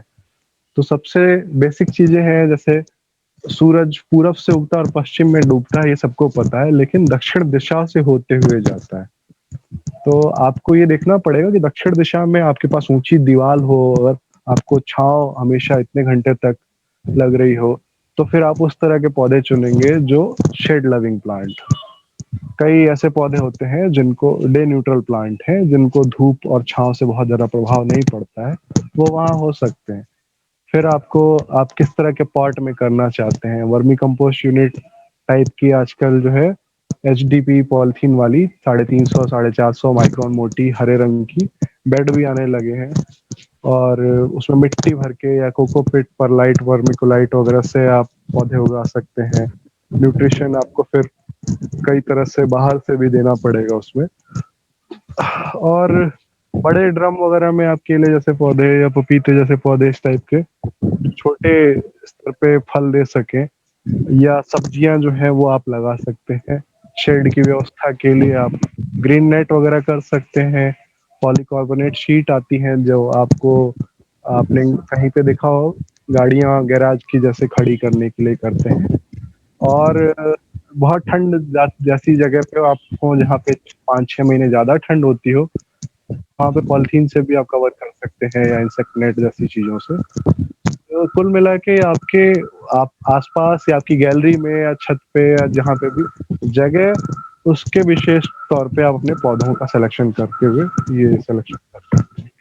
पॉट कल्चर में घर के अंदर रखना हो तो फिर ऐसे पौधे जो शो में हो, जो मेज पे या खिड़कियों के पास रख पा रहे हो आप, संसवेरिना जैसे पौधे या क्रोटॉन जैसे पौधे जो आप सिर्फ शो में हो, आपको खाने के पर्पज से ना दिखाई दे रहे हैं। या आजकल वो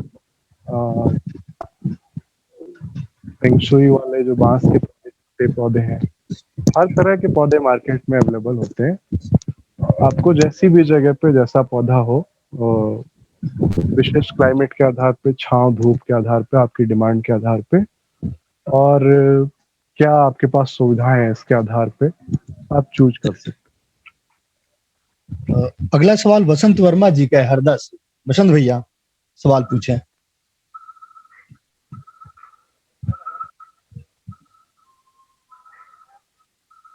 वसंत भैया अनम्यूट पूछे। माइक। सर नमस्कार।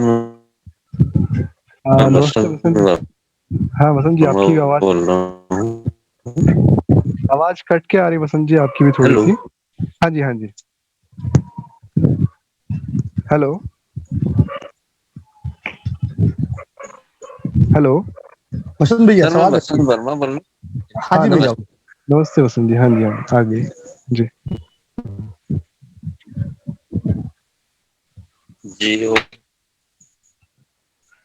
वसंत जी, आपका सवाल चैट बॉक्स में लिख दीजिए, आपकी आवाज बिल्कुल भी नहीं आ आवाज पाई। सर, आवाज आ जी रही है। अब आ रही है कि जैसे अपना टाइटल से संबंधित है, इसमें अपन जी है। सर वो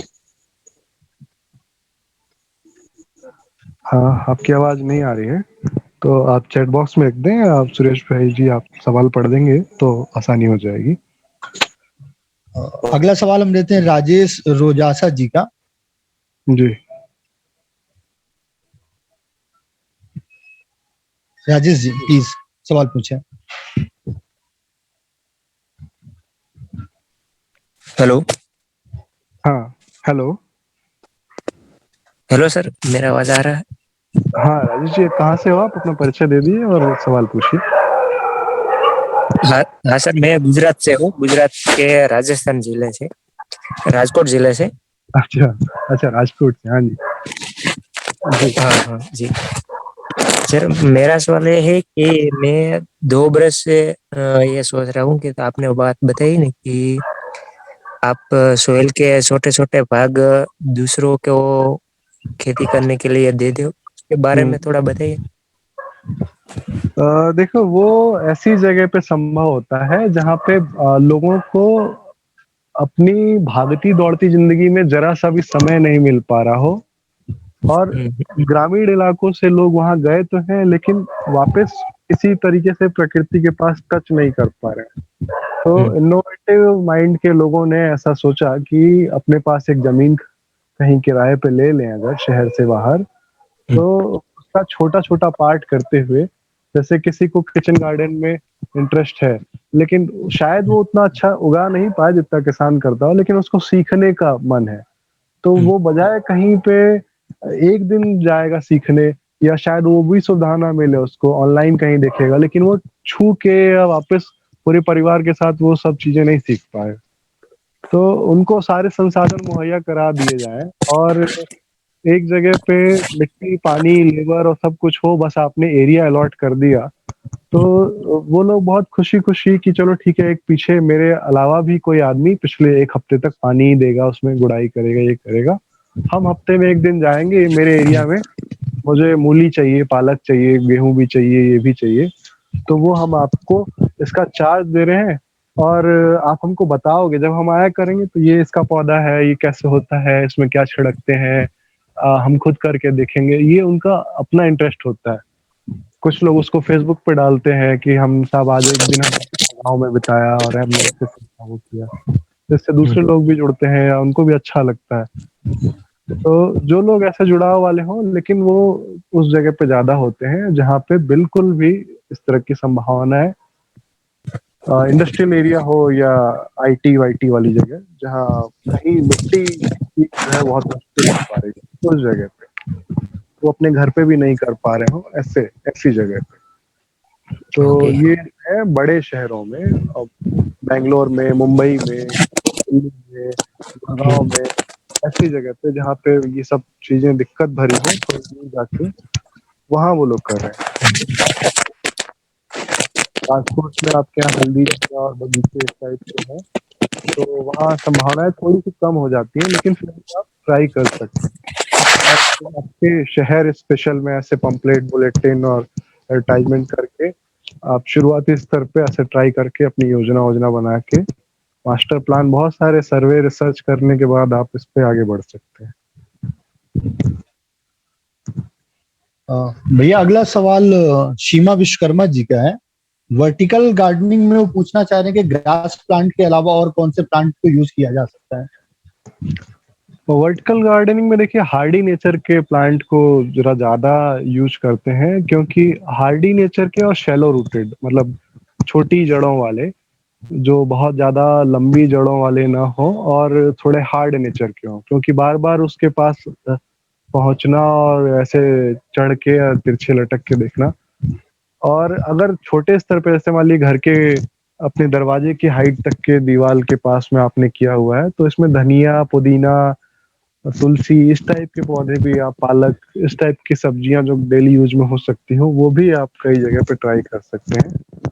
और फ्लावर प्लांट वगैरह में आपके बहुत सारे सीजन स्पेसिफिक, पार्चुलाका हो आपका, आपका जो है छोटे स्तर पे तो चाहे गेंदे तक भी जो है, फ्रेंच मैरीगोल्ड जैसी वैरायटीज भी आप इसमें ट्राई कर सकते हैं। लेकिन वो हार्ड नेचर का हो तो जरा और ज़्यादा लंबे टाइम तक रुकता है। नहीं तो सीजन स्पेसिफिक बार-बार मिट्टी चेंज करना और आपके सॉल्यूशन देना भी, ये इसको थोड़ा-सा अलग बनाते हैं। तो वो किस पर्पज़ से आप यूज़ कर रही हैं, आपका उद्देश्य जो है वो सिर्फ शो के लिए है या किचन गार्डन के लिए है, या आपके ऑफिस जो कई सारी जगह पे है, तो उस जगह पे बार-बार चेंज करना नहीं चाहिए, परमानेंट चाहिए, इसलिए उस जगह पे ही चलेगा आपका। भैया अगला सवाल है जसवंत मालवीय जी का। उनका सवाल है कि सर एग्रीकल्चर में पैकेजिंग और एक्सपोर्ट के साथ एग्रीकल्चर प्रोडक्ट की सही कीमत के बारे में थोड़ी इन्फॉर्मेशन देखिए मार्केटिंग एग्रीकल्चर में चाह रहे हैं। हाँ पैकेजिंग तो एक बहुत बड़ी इंडस्ट्री है। इसमें मॉडिफाइड एटमॉस्फेरिक पैकेजिंग है या फिर आपकी कंट्रोल एटमॉस्फेरिक स्टोरेज वगैरह है, इस पे काम करने की बात है। पोस्ट हार्वेस्ट लॉसेज मैं आजकल पढ़ा भी रहा हूँ बच्चों को, तो ये किस तरह से तुड़ाई की गई है ये इसके ऊपर है, एक पूरा साइकिल बनती है। कुछ टाइम से कई सारी जगह पे ऐसे डिमांड, जैसे गल्फ कंट्री में तरबूज की डिमांड रमजान के टाइम बढ़ जाती है, या हल्दी, अदरक की, लहसुन की, ब्रोकली की, इसकी डिमांड जो है ये ज्यादा है भारत से काफी सारी जगह पे। तो इनमें क्या है कि प्रोडक्ट आपके अगर उस स्टैंडर्ड के नहीं है जो वहां पे चाहिए, क्योंकि कई बार आपको जैसे पता हो पिछले साल जो है पंजाब का चावल जो है वहां से रिटर्न आ गया, फिर उसमें जो है ट्राईसाइक्लोजॉल या ऐसा कुछ जो केमिकल था वो ज्यादा पाया गया था। तो वो उस देश की सरकार के अंडर में जो प्रावधान बने हुए हैं वहां पे ये केमिकल बैन था या उसका जो स्तर था वो ज्यादा था। तो ये आपको किसानों के समूह से पूरा एक प्रोटोकॉल के तहत में उसी स्टैंडर्ड के अंदर में आपके पास प्रोडक्ट हो तभी आप एक्सपोर्ट के बारे में सोचिए। दूसरा, agriculture process and export development authority है, एपिडा नाम से। इस पे आपको जितना भी एक्सपोर्ट का डाटा होता है, एग्रीकल्चर का प्रोसेस प्रोडक्ट और जो ऑर्गेनिक फार्मिंग वाला जो सर्टिफाइड प्रोडक्ट जा रहा है ये भी डिमांड, ये सारी कुछ जो है वहां पे आपको डाटा डिटेल मिलता है एपिडा की साइट पे। और इसके अलावा एक सांख्यिकी डिपार्टमेंट होता है और एग्रीकल्चर मार्केटिंग डिपार्टमेंट, इनकी भी राज्य सरकारों के अंडर में अलग अलग बोर्ड हैं। तो इसके तहत या मंडी समिति के तहत आपको जो है ये डिटेल मिल सकती है कि क्या एक्सपोर्ट का जो है वो क्वांटिटी है और क्या जो है प्राइस वाइस आसपास उसका रहता है। और कई जगह नीमच मंडी हो या आपकी लासल गांव जो नासिक वाली मंडी है, ये अपना जो है रिलीज करती है। आजादपुर दिल्ली की जो सबसे बड़ी मंडी है वो अपने डाटा रिलीज करती है कई जगह से कि आज का रेट मंडियों का क्या चल रहा है। तो अगर इस सेक्टर में आपकी रुचि है तो आप आसानी से वहां से निकाल सकते हैं। भैया अगला सवाल है वसंत वर्मा जी का। कृषि सुनहरा और स्वस्थ भविष्य में जैविक खेती को लेकर क्या संभावनाएं हैं, क्योंकि आप स्वयं इसके विशेषज्ञ। नहीं, ये तो खैर बसंत जी संभावनाएं तो मेरे ख्याल से आपको भी पूछने का मुझे नहीं लग रहा है, क्योंकि आप बहुत बड़े पान की खेती करते हैं और दलहन दालें और ये सारा कुछ आप ऑर्गेनिकली करते हैं। तो संभावनाएं तो आपको खुद पता है, आज की जो सिचुएशन चल रही है कोरोना की, तो हर आदमी अपने स्वास्थ्य को लेके जागरूक हुआ है। अब जैविक खेती में सबसे अच्छी चीज ये है ना कि हम कोई ऐसा केमिकल यूज नहीं कर जो डायरेक्टली आ रहा है। जैसे होशंगाबाद और इटारसी के आसपास काफी सारी जगह पे ये देखा हमने कि मूंग के ऊपर, उड़द के ऊपर किसान खेत में खराब ना हो फसल इसलिए भी, और थोड़ा बाकी किसानों से पहले आ जाए कहीं इसलिए भी, सीधा जो है खड़ी फसल पे छिड़क देते हैं हर राउंड अप जैसे, ग्लाइफोसेट जैसे केमिकल या डाइकॉट पैराकॉट जैसे, जो पूरी फसल को जला देते हैं। तो जो घास मारने के लिए होता है आप ये करते हैं कि फसल पक जाए। अब जो चीज जमीन में भी नुकसानदायक थी आपने सीधी फसल पे छिड़का है और उसको कोई खाएगा तो ऑटोमेटिकली वो और ज्यादा एक से एक नई बीमारियों की तरफ बढ़ रहा है। तो हम जहर तो नहीं बांट रहे हैं, ये संतुष्टि रहे सबसे ज्यादा जरूरी। और जैविक खेती तो है ही, अगर सेटिस्फेक्शन है और ये सोचना है कि मिट्टी भी अच्छी रखनी है, अपना विश्वास अच्छा रखना है, समाज को भी रखना है, स्ट्रेटजी ऐसी है कि आप सही जगह तक बता पा रहे हैं और लगातार आप अपने पोस्ट ऐसी चीजें बता रहे हैं कि किसान बिना किसी ब्रांडिंग के भी लोग आप पे, आसपास के लोग या दूसरे दूर से लोग आप पे विश्वास कर रहे हैं। और अच्छा करना है तो आप सर्टिफिकेशन की भी प्रोसेस को अपना रहे हैं ताकि कोई आप पे उंगली ना खड़ी कर सके कि बिना जो है ऑर्गेनिक के सर्टिफिकेट के आप कैसे बेच पा रहे हैं या कैसे दे रहे हैं। तो इस प्रोसेस में जरूर चले जाएं ताकि ये जो है एक सर्टिफाइड माध्यम रहे और दूर तक भी जो है आप अपने प्रोडक्ट को भेज सकें। तो इससे संभावनाएं आपकी बढ़ जाती हैं। अब सर्टिफिकेशन में 2-3 स्टैंडर्ड है। एनपीओपी है जो national programme for organic production. इसमें बहुत सारी धाराएं हैं, जैसे कानून की धाराएं होती हैं वैसे ही ऑर्गेनिक फार्मिंग के सर्टिफिकेशन में अलग अलग देशों के लिए अलग अलग स्टैंडर्ड है। और इंडिया के लिए एनपीओपी है, अमेरिका के लिए एनओपी है, यूरोपियन कंट्री के लिए अलग है, जास जापान जैसी कंट्री के लिए है। तो किस देश में आपको अपना प्रोडक्ट बेचना है उस बेस के ऊपर ही वो धाराएं देखते हुए वही सारी चीजें आप उसमें डाल सकते हैं, वही कुछ चीजों से रोक सकते हैं। और 3 साल 2.5 साल के बाद आपका एक कन्वर्जन पीरियड खत्म होने के बाद एक ऑर्गेनिक का लोगो आप अपने प्रोडक्ट पे लगा सकते हैं। तब आप कह सकते हैं कि मैं ऑर्गेनिकली सर्टिफाइड प्रोडक्ट बेच रहा हूँ।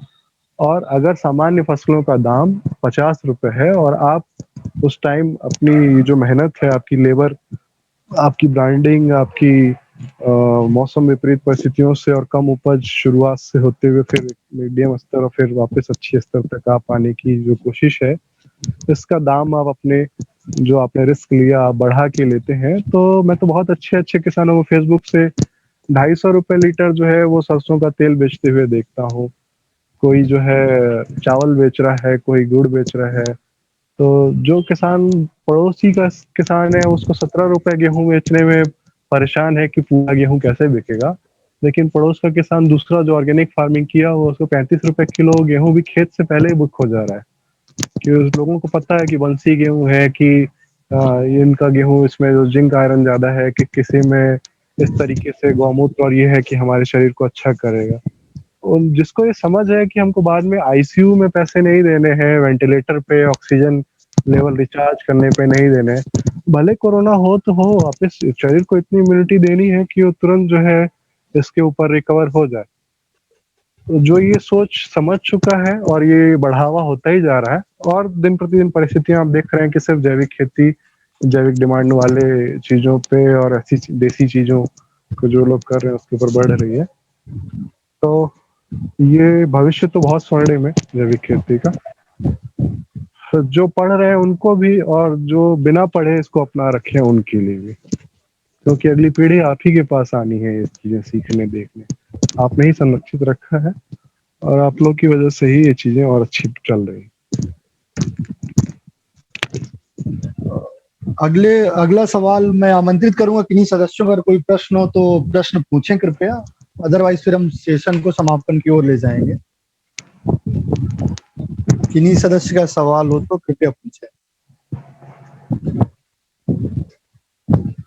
आप में से किसी का अगर सवाल हो तो आप अपना सवाल रख सकते हैं।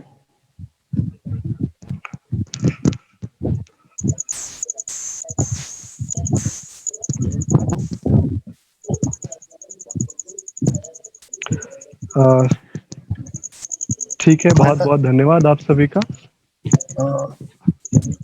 आनंद सिंह ठाकुर जी का माइक म्यूट है। आनंद जी सवाल पूछें कृपया। जी नमस्कार। नमस्ते आनंद। भाई साहब, मेरा प्रश्न तो नहीं है, लेकिन मैं लगभग 2003 से ऑर्गेनिक खेती कर रहा हूँ। और जैसा कि आपने बताया कि भाई एक किसान होने के नाते अपने सारे जो प्रोडक्ट है उनको कैसे वैल्यू एडेड करके किसान स्वयं बेचे, की मार्केटिंग करे एवं ऑर्गेनिक सर्टिफिकेशन करवाए, उसके बाद में ये सारी चीज़ें मैं कर रहा हूँ जी, और बहुत अच्छे तरीके से इसमें सफलता हासिल भी की है। बहुत बधाई हो आपको। आनंद जी, आप कहाँ से हैं? इंदौर के पास में ही मेरा गांव है, उमरिया खुर्द। अच्छा जी। आप तथागत जी से परिचित होंगे इंदौर के पास? हाँ, परिचय है मेरा वैसे। जी जी जी जी। तो मेरा मतलब कहने का मतलब ये था कि जो सारी चीजें हैं, जैसे मैंने केवल उगाया ही नहीं, ऑर्गेनिक उगाने के साथ साथ उसकी मार्केटिंग भी करी। जी। और मैं क्योंकि इंदौर के पास था, हाँ, बड़े शहर थे। जी जी, तो उस समय 2003-4 के समथिंग हमने एक अच्छे पॉश कॉलोनियों के कस्टमर्स को इकट्ठा करके उनकी मीटिंग वगैरह ली और फिर उनको जैविक भोज के लिए हमारे फार्म हाउस पर आमंत्रित किया। ये बहुत जरूरी और चीज थी। जी जी, और इस प्रकार से उनको जैविक भोज करवाया अपने फार्म हाउस पर, और वो इतने खुश हुए कि यार ऐसा टेस्ट तो हम बहुत पहले बचपन में देखते थे। बोला हमारी दादी वगैरह जब बनाते थे तब ऐसा टेस्ट मिलता था हम लोगों को। जी। तो जब से ही मैंने जो है ऑर्गेनिक उगाना और मार्केटिंग करना, बेचना, सारी प्रक्रिया मैंने जब से ही कर रहा हूँ। देखिए आनंद जी, आपने जो किया उतने समय से दुनिया इसको आज समझ पा रही है, और जी जी बिल्कुल। बल्कि अभी तक भी कई लोग जो है ऐसी अपनी थोड़ी व्यापारिक सोच में रहते हैं कि कितना खर्चा हमारा उनको फार्म पे बुलाने में लगेगा, कितना ही लगेगा। एक चीज होती है माउस पब्लिसिटी। जो लोग बहुत MBA करके अगर आप इन सब चीजों में घुसेंगे तो पता चलेगा कई लोगों ने इसको बिना किसी डिग्री के ही सबसे ज्यादा तेजी से अपना लिया। जब आप अपने फार्म पे किसी को इनवाइट करते हैं, जब वो आता है, आप उसको पूरी बारीकियां समझाते हैं, उसका इंटरेस्ट बढ़ता है चीजों से। और जब वो आंखों से कोई चीजें देखता है ना, तो उसको सर्टिफिकेट की भी जरूरत नहीं पड़ती है। बिल्कुल ये सही बात अक्सर बोली। होता है। सर्टिफिकेट होने के बाद भी कई लोग फर्जी चीजें, 1 एकड़ का खेत का सर्टिफिकेशन करा के और 25 एकड़ का प्रोडक्ट जो है सप्लाई कर रहे हैं सर्टिफिकेट की आड़ में। बिल्कुल सही बता रहे हैं आप। तो ये भी चीज है। और कई लोग हैं कि मैं देखा हूं कि उनको जरूरत भी नहीं है बहुत ज्यादा सर्टिफिकेट की, उनका नाम ब्रांड जो है वो इतना है कि लोग आंख बंद करके और उनके व्यक्तित्व को पहचानते हुए उनके फार्म पे जाते हैं, एक्टिविटी देखते हैं। उनको पता है कि इस बंदे की जरूरत नहीं है इस तरह की किसी फ्रॉड एक्टिविटी की, ये जो दे रहे हैं वो सच्ची चीज है, या फार्म पे भी अच्छी चीजें होती हैं और क्षेत्र में विकास हो रहा है इनके यहाँ, इनकी वजह से। तो लोग और खुद भी जुड़ते हैं अपने रिश्तेदारों को या दोस्तों को या किसी और को भी, कि चलो चलो वहाँ कोई चार्ज नहीं लगता है, घुमाने ही ले चलते हैं तुमको, आपको है ना, देख के आएंगे, या किसी को सीखना है वो लोग आते हैं। मॉडल फार्म टाइप की जो संरचना जिसमें सारी चीजें हो, इंटीग्रेटेड फार्मिंग सिस्टम हो, तो ज्यादा लोग आते हैं। 2 गाय हो आपके पास, तालाब हो आपके पास, सब्जियां, मसाले, सब चीजें, एक बार कोई आए तो उसको हर चीज से कि अच्छा इसका भूसा इसमें जाता है, इसका कूड़ा इसमें आता है, इसका गौमूत्र वहां जाता है, इसकी छांव में जीवामृत रखा जाता है, इसकी वजह से ये होता है। तो सारी चीजें जब एक साइकिल दिखती है उसको समझ में आता है कि कितनी बड़ी एक फैक्ट्री, एक संसार, एक सिस्टम के अंदर में सारा काम हो रहा है, और कोई तरह का वो चीज नहीं हो रहा है जो हम बाजार से खरीद रहे हैं, उसमें हमको पता भी नहीं कि हम क्या खा रहे हैं, क्या नहीं। जी। ऐसे डिस्कशन के बाद लोगों को खुद से समझ में आता है कि क्या खाना चाहिए, और फिर वो खुद से आपके परमानेंट कस्टमर और होते चले जाते हैं। जी। तो ऐसे हर एक करें तो अच्छा है। अभी सिचुएशन में थोड़ा सा प्रॉब्लम है, तो आप लोग ऑनलाइन करें या आप लिखें, आर्टिकल लिखें, लोगों तक जानकारी पहुंचाएं, तो लोग आपसे खुद ही जुड़ते हैं। भैया अगला सवाल सोमपाल जी का है। सोमपाल जी कृपया सवाल पूछें।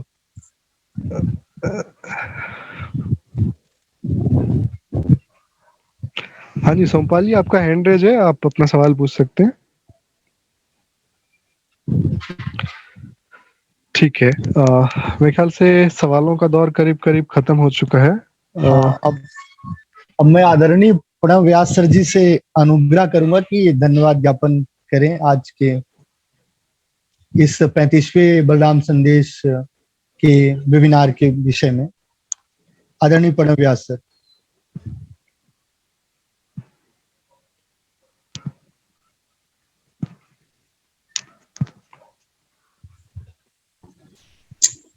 हेलो, आवाज आ रही है?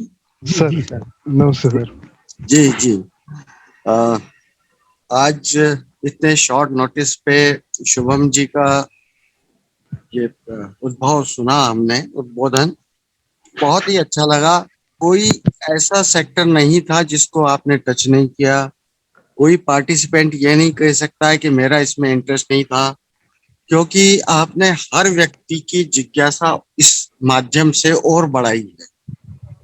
हम आपका बहुत बहुत शुक्रिया अदा करते हैं। हृदय की गहराइयों से आपका शुक्रिया करते हैं और अपेक्षा रखते हैं कि इसी तरह जो है समय समय पे आप आते रहेंगे और मार्गदर्शन देते रहेंगे। सर आशीर्वाद रखें ऐसे ही। बहुत धन्यवाद आपका। बहुत सारी चीजें आप ही लोग से सीखी हैं और बहुत सारी जगह तक पहुंचाना है हमको, आपको सबको नहीं, आपका प्रेजेंटेशन बहुत ही अच्छा था, बहुत ही अच्छा था। आज बहुत लंबे समय के बाद में मैं पूरा अटेंड कर पाया और मैंने बिल्कुल सबको मना कर दिया था कि आज कोई डिस्टर्ब नहीं करेगा। समझ सकता हूँ। और सच में आपने उसको चरितार्थ किया। हम सभी पार्टिसिपेंट आपके बहुत बहुत आभारी हैं और बलराम संदेश से भी अपेक्षा करते हैं कि बहुत जल्दी अपने 50वें तक हाफ सेंचुरी तो हम बहुत जल्दी लगाएं, है ना? जी सभी का बहुत बहुत धन्यवाद, शुक्रिया। धन्यवाद प्रणव सर। नमस्कार। धन्यवाद सुरेश भाई, आप सभी को बहुत बहुत धन्यवाद। स्वस्थ रहिए, सुरक्षित रहिए और गर्म पानी और भाप लीजिए। बहुत जल्दी ये समय भी जाएगा और अच्छी चीजें खाइए। सब कुछ अच्छा है, सिर्फ पॉजिटिव न्यूज देखिए। बहुत बहुत धन्यवाद। शुभ रात्रि। जय बलराम। शुभ रात्रि। धन्यवाद भैया। नमस्कार।